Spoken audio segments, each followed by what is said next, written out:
Introverts versus extroverts. Carl Jung's theory. The terms introvert and extrovert were first used by the psychiatrist Carl Gustav Jung in Switzerland in the 1920s. According to Jung, an extroverted person seeks intense contact with the outside world, while an introverted person likes to stay by themselves. For Jung, nobody is 100% extroverted or introverted. We're all a little bit of both, but in different proportions. When the two traits are balanced more or less equally, we talk about an ambivert personality. In addition to Jung's thoughts, in the 60s the psychologist Hans Eysenck added that the different principle between an extroverted and introverted person is the way that they recharge their own mental energy. Introverted people naturally tend to think more and have a higher level of brain activity. Introverts feel the need to protect themselves from external stimuli. In this way, they gain mental strength by staying by themselves. The neuron activity of extroverts instead tends to be lower, and they overcome this by exposing themselves to the outside world and thereby gaining their energy. This is how extroverts recharge their own batteries. To better illustrate the difference, let's take two imaginary children, Daniel and Matt. Daniel is extroverted, while Matt is introverted.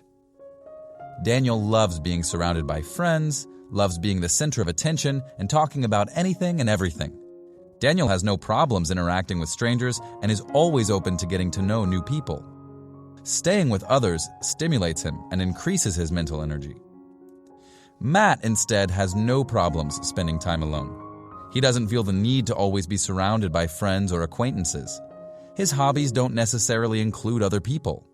In his free time, Matt loves playing the piano and is becoming a real expert on the subject. But this is his secret. He doesn't need to know everybody. Matt loves to read and needs peace and quiet.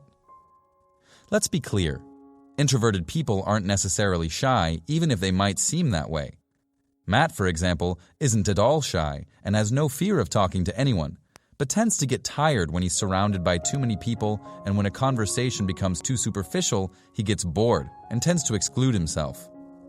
His strategy, where possible, is to go away and recharge himself by finding some peace and quiet. Instead, Daniel loves having lots of friends around him, jumping from one conversation to another. All of this stimulates him. Experts confirm that introverts and extroverts use different parts of their brain to form their own thoughts. Extroverts tend to use short-term memory. This allows them to formulate their thoughts, which is why they often talk quickly. Extroverts tend to seem intelligent because their brain always offers a quick response. However, the problem for extroverts is that they often talk before they think, and as a consequence, they change ideas after regretting what they said. However, introverts like Matt generally take their time before expressing a thought instead, and rely on long-term memory. His thoughts are more complex, and therefore need more time to be developed. Matt thinks before he speaks. Good teachers or leaders in the business field understand the difference between introverted and extroverted people and try to develop them accordingly. For example, when they ask a question in class, they ask everyone to think for a minute in silence before giving an answer. In this way, the extroverts learn to form their own thoughts before talking, and introverts will be given more time to express themselves in order to practice speaking in public. Another method used by teachers during a group conversation is to make everyone speak in turn.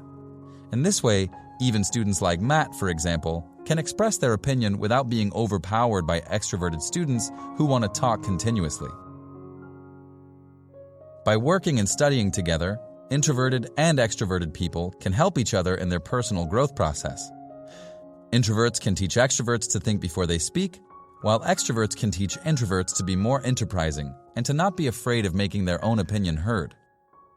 Do you consider yourself more introverted or extroverted? What do you think of the points discussed in this video? Let us know your opinion in the comments. If you enjoyed the video, make sure to push the like button and subscribe to the channel if you haven't done so already. Also, don't forget to activate the notification bell. This way, you'll be notified every time a new video is uploaded on the channel. Thanks so much for watching, and have a great day.